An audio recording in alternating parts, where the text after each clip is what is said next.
ইসরায়েলের বর্বরতার বিরুদ্ধে সবসময় সোচ্চার ছিলেন ভ্লাদিমির পুতিন। ইরানের সাথে সবসময় বন্ধুত্ব বজায় রেখে চলেছেন পুতিন।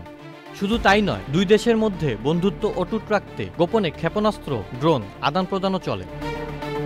সম্প্রতি লেবাননে চালানো ইসরায়েলের স্থল অভিযানের সময় ইসরায়েলে চালানো ইরানের হামলার পেছনেও পরোক্ষ সায় ছিল রুশ প্রেসিডেন্ট ভ্লাদিমির পুতিনের।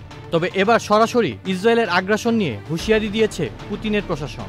মধ্যপ্রাচ্য সংকটের পেছনে যুক্তরাষ্ট্র যে কলকাঠি নাড়ছে সেই ব্যাপারে সরাসরি ক্ষোভ ঝেড়েছেন রাশিয়ার পররাষ্ট্র মন্ত্রণালয়ের মুখপাত্র মারিয়া জাখারোভা। তিনি বলেছেন, পূর্ব এশিয়ায় মার্কিন প্রেসিডেন্ট জো বাইডেনের নীতিতে এই অঞ্চলে অশান্তি আরও বৃদ্ধি করছে। রাশিয়ার আরেক বন্ধু চীনের প্রেসিডেন্ট শি জিনপিংও ইরানের বন্ধু। নীতিগতভাবে সবসময়ই শক্তিশালী এই দেশ দুটো। চীন বলেছে, আন্তর্জাতিক ও আঞ্চলিক পরিস্থিতি যাই হোক না কেন, চীন সবসময় ইরানকে সমর্থন করবে। লেবাননে প্রবেশ করে স্বাধীন সার্বভৌম দেশের আইন লঙ্ঘন করেছে ইসরায়েল। সে কারণে ইসরায়েলের বিপক্ষে তারা। মধ্যপ্রাচ্য সংকটে চীন ন্যায় বিচার বজায় রাখবে বলে পরোক্ষভাবে ইসরায়েলকে হুমকি দিয়েছে বেইজিং।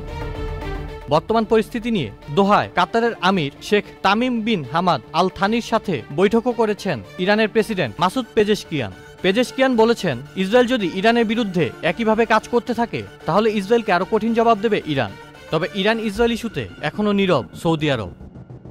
আউসাফুল ইসলাম আকিব, চ্যানেল অনলাইন।